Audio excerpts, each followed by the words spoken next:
Assalamualaikum warahmatullahi wabarakatuh. Innal hamdalillah wassalatu wassalamu ala Rasulillah wa ashabihi wa mawalah amma ba'du. Baik teman-teman mahasiswa yang saya banggakan, hari ini kita lanjutkan kuliah kita. Tema kita sebetulnya adalah jiswab dan pertumbuhan ekonomi. Nah, pada kali ini saya fokus saja pada paradigma ekonomi zakat, perspektif akademik. Baik, kalau kita berbicara tentang potensi zakat, infak, sedekah, dan wakaf, di Indonesia saja saya kira sangat luar biasa.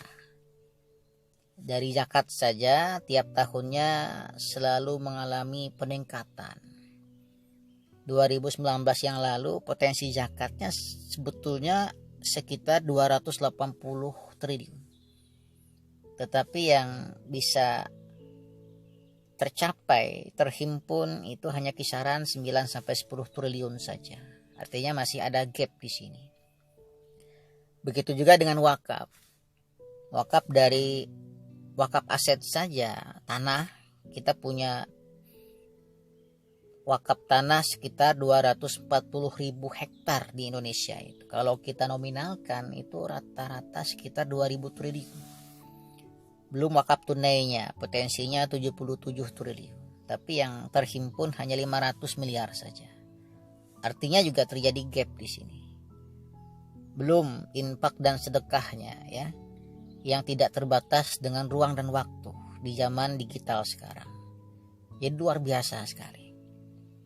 Awal Maret kemarin ketika di Jawa Tengah saja kita diserang dengan corona, diawali dari fenomena di Solo itu. Terjadi panik giving, dalam tanda kutip panik yang positif. Jadi banyak orang yang bersedekah, berinfak untuk membantu proses melawan corona ini. Jadi potensi infak sedekah juga sangat luar biasa. Tetapi nyatanya masih terjadi gap di sini. Makanya kalau kita berbicara secara fakta memang tidak bisa jiswab ini mendongkrak pertumbuhan selama ini karena dalam angka yang relatif kecil sekali. Itulah mengapa saya fokus saja pada pembahasan paradigma ekonominya. Karena kalau kita berbicara tentang hubungan kolerasi antara zakat hari ini dengan pertumbuhan ekonomi, memang dia tidak bisa kita menjawab itu. Karena memang angka zakat masih sangat kecil, jauh sekali dari pendapatan nasional kita. Zakat tadi saya singgung hanya sekitar 10 triliun saja. Wakaf tunai itu hanya berkisar 500 miliar saja, infak sedekahnya juga rata-rata demikian. Itu sudah dalam gabungan dana sosial keagamaan lainnya. Artinya kalaupun ingin dipaksakan hanya sekitar 15-20 triliun saja. Jadi masih jauh. Kalau kita ingin menghubung-hubungkan antara jiswab dengan pertumbuhan ekonomi. Tetapi kita punya tren yang positif. Dan kita sangat yakin sekali bahwa zakat ini punya multiplier efek yang luar biasa. Hanya saja masalahnya bukan pada zakatnya, tapi masalahnya pada proses perhimpunannya.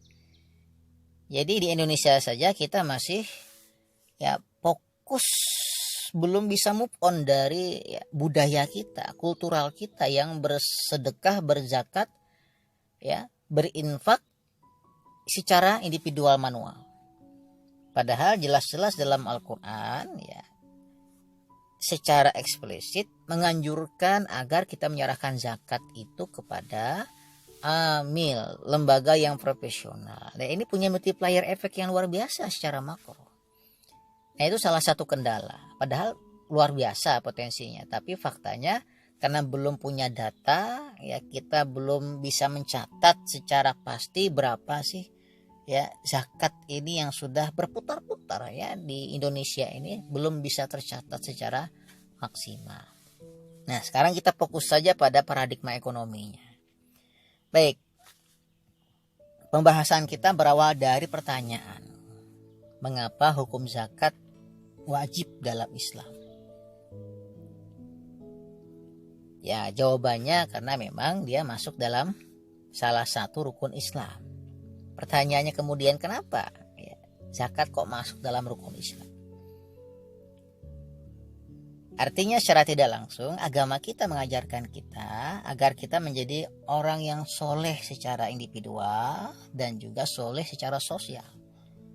Artinya agama kita, agama Islam itu adalah agama yang menekankan kebahagiaan individual dan kebahagiaan sosial. Sehingga zakat di situ menjadi wajib adanya.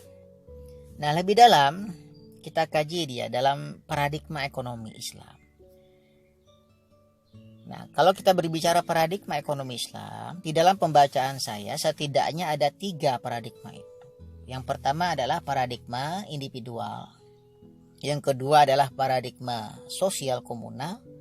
Yang ketiga adalah paradigma transendental spiritual. Di mana 3 paradigma ini saling bertautan antara satu dengan yang lain. Jadi dia tidak terpisah, dia tidak mengalami dikotomi, saling unifikatif, saling melengkapi antara satu dengan yang lain. Yang pertama adalah paradigma kebutuhan individual. Tentu setiap manusia itu punya kebutuhan.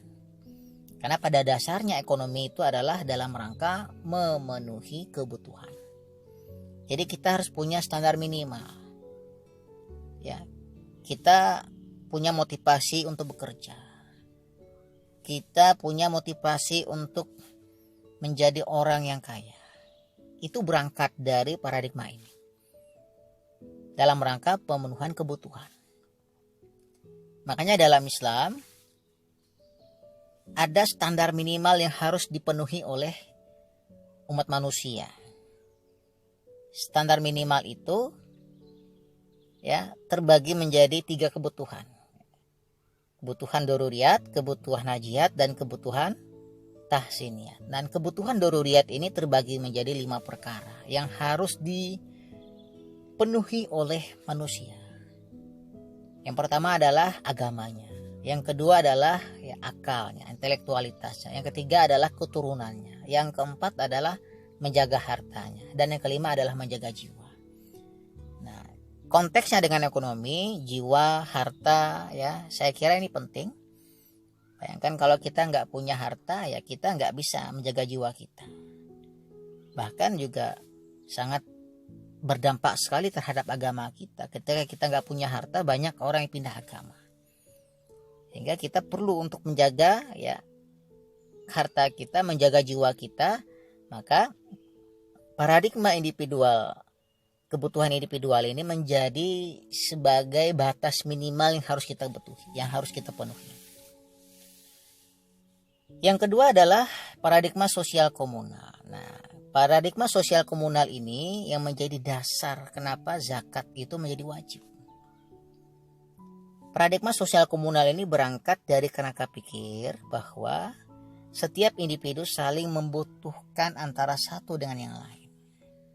Karena kita adalah makhluk sosial. Begitu juga dalam ekonomi. Ekonomi itu tidak bisa jalan tanpa terdiri dari 2 roda. Ya, roda konsumen dan roda produsen. Bayangkan kalau seadanya penjual saja nggak ada pembelinya, ya bangkrut pasar. Begitu juga kalau tidak ada penjualnya, maka hendak kemana lagi orang ingin belanja? Pasar ditutup di mana-mana. Ya, dan yang ketiga adalah ya spiritual transendental. Ini untuk meyakinkan kita saja bahwa Allah itu ya pasti akan menepati janjinya. Innallaha la yukhliful mi'ad. Apa janji Allah? Ya, dalam surah Al-Baqarah 261 ini konteksnya dalam ekonomi. Masalul ladzina yunfikuna amwalahum fisabilillah kamasali habbatin ambatas sab'a sanabila fi kulli sumbulatin mi'atu habbah wallahu yudha'ifu liman yasha. Jadi perumpamaan orang yang berinfak di jalan Allah, maka kita akan mendapatkan balasan dari Allah 700 kali lipat. Nah, ini perspektif transendental spiritual.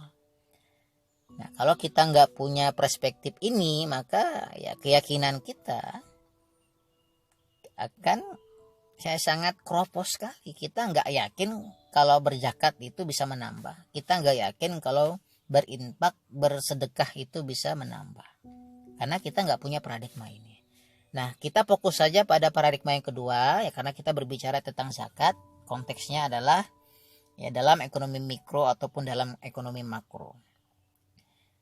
Baik, kita lihat ya dalam paradigma sosial komunal bahwa memang ekonomi itu ya setidaknya berjalan di atas dua roda, supply dan demand. Maka harus ada semacam keseimbangan agregat yang sudah kita pelajari di beberapa minggu yang lalu. Nah, kemudian di dalam hadis di dalam Quran surah Az-Zariyat ya, ayat yang ke-19 bahwa keberhasilan orang kaya adalah atas keterlibatan banyak pihak termasuk orang-orang miskin, orang-orang fakir, atau setidaknya orang yang tidak kaya. Karena nggak mungkin orang kaya itu bisa menjadi kaya raya tanpa adanya karyawan, tanpa adanya buruh, tanpa adanya pekerja. Haritanu itu kok bisa menjadi kaya raya? Nggak bisa dia sendiri. Pasti banyak karyawannya. Hairul Tanjung dan lain sebagainya. Makanya dalam Quran surah Az-Zariyat Allah berfirman, dan pada harta benda mereka ada hak untuk orang miskin yang meminta dan orang miskin yang tidak meminta. Itu hak kita. Jadi makanya ya di dalam harta kita itu ada harta orang lain. Makanya jangan pelit kita untuk berbagi, berzakat, berinfak, bersedekah dan berwakaf.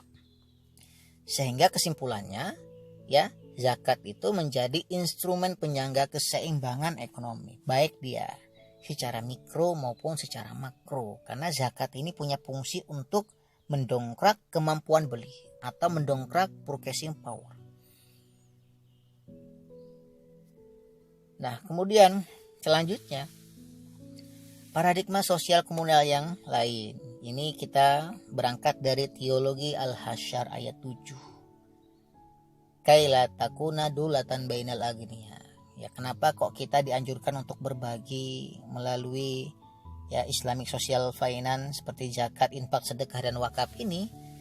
Ya, salah satunya adalah agar harta itu tidak berputar-putar di kalangan orang kaya saja. Bayangkan kalau tidak ada keran, maka bagaimana airnya bisa keluar? Maka zakat, infak, sedekah, wakaf itu ibarat keran untuk mengeluarkan air yang sudah luber gitu ya, agar dia bisa tumpah kepada orang-orang yang membutuhkan.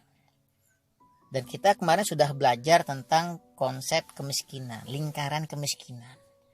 Jadi orang-orang miskin itu memang tidak berdaya, baik dia secara finansial, bahkan terpuruk secara sosial dan juga secara kemampuan. Maka mereka hanya berputar-putar di kalangan miskin saja. Mereka nggak bisa move on dari kemiskinan karena mereka nggak punya modal. Nggak punya modal yang nggak bisa mengasah intelektualitasnya, kemampuannya terbatas, informasinya terbatas, sehingga nggak bisa menjadi orang kaya. Maka butuh ya kekuatan eksternal untuk membantu mereka. Nah, inilah fungsinya zakat ya, agar harta itu tidak hanya berputar-putar di kalangan orang kaya, digunakan untuk membantu orang yang tidak punya kemampuan secara finansial, sehingga roda ekonomi itu bisa berjalan secara seimbang proporsional. Kemudian ya tidak terjadi monopoli. Ini kalau kita tinjau dalam tinjauan struktur pasar. Jadi pasar itu dia akan saling berinteraksi secara alamiah, tidak ada yang menguasai secara dominan. Nah, itulah salah satu ya pentingnya zakat di dalam perspektif Islam. Maka zakat itu menjadi wajib adanya. Nah, kemudian di dalam paradigma uang ini juga sudah kita singgung di pertemuan yang lalu bahwa uang itu dia harus punya sifat yang mengalir. Karena kalau uang itu hanya mengendap di kalangan orang-orang kaya saja, bahaya ya, dia akan berputar di situ-situ saja, maka dampaknya yang kaya semakin kaya saja, yang miskin semakin melarat. Yang kedua, ketika uang itu hanya di kalangan orang-orang kaya, maka terjadi penimbunan tadi. Uang itu tidak mengalir, tidak bisa menggerakkan sektor real. Maka yang terjadi, uang itu menjadi sumber malapetaka, menjadi sumber penyakit. Karena uang itu ibarat air ya. Ketika uang itu menggenang, dia seperti air, maka akan menjadi sumber penyakit ria, demam berdarah, dan lain sebagainya. Kita akan kekurangan modal, ekonomi akan mengalami stagnasi, terjadi kelumpuhan, dan lain sebagainya. Maka uang itu ya didorong dengan instrumen zakat, dilancarkan dengan instrumen jiswab, agar dia semakin cepat berputarnya, semakin cepat mengalirnya, maka semakin lancar ekonomi itu berjalan. Dengan demikian ya, makanya di dalam Islam uang yang mengendap selama 1 tahun, khususnya bagi orang-orang kaya yang sudah mencapai nisab, itu kena denda ya. Jadi bahasa saya kena denda ini telah akademik ya. Jadi orang yang berzakat itu hakikatnya malu sebetulnya ya. Kenapa? Karena dia orang yang sudah mencapai nisab dan tidak mengalirkan uangnya sampai uangnya itu sudah melebihi nisab, akibatnya kena denda. Maka 2,5% itu sebetulnya bahasa denda, bahasa yang lain daripada ya zakat. Ini kalau kita meninjau dalam perspektif akademik. Ya, karena uang itu harus diputar. Ketika kita endap, kita simpan, bahkan sudah melampaui nisab, artinya kita tidak mempergunakan uang itu di jalan yang benar. Karena fungsi uang tadi adalah untuk dialirkan, untuk menggerakkan sektor real. Karena uang itu kalau digerakkan dia punya multiplier effect, bisa mengurangi kemiskinan, mengurangi pengangguran, ya, lapangan kerja meningkat, investasi meningkat, dan lain sebagainya. Karena uang itu harus diputar. Dan inilah konsep orang kaya itu seperti itu. Lihat Haritanu, bahkan Haritanu itu punya utang beberapa triliun. Jadi jangan dikira Abu Rizal Bakri itu nggak punya utang, punya utang 1 triliun lebih bahkan. Tapi dianggap sebagai orang kaya. Karena mereka ada modal, ada duit diputar terus. Mereka tidak suka untuk menyimpan. Bahkan kekayaan yang ada itu saja mereka tidak cukup. Mereka utang lagi kepada bank. Mereka masuk lagi ke pasar modal untuk mencari dana, berutang. Jadi wajar mereka menjadi orang kaya. Semakin besar multiplier efeknya, maka semakin banyak manfaatnya terhadap ekonomi secara keseluruhan. Karena zakat itu memiliki peran untuk menggerakkan idle money. Jadi jangan sampai zakat itu, ya jangan sampai uang itu menganggur ya. Ketika uang itu menganggur, maka hakikatnya kita sudah melakukan penimbunan terhadap uang itu. Menyalahkan fungsi uang. Karena fungsi uang, konsep uang adalah flow konsep yang harus dialirkan. Nah kemudian, tadi sudah saya singgung ya. Berdasarkan ukuran haul, semakin rendah potensi zakat, semakin baik harusnya kalau kita menggunakan telah akademik. Ya karena banyak uang itu berputar secara produktif dan dapat menggerakkan aktivitas ekonomi.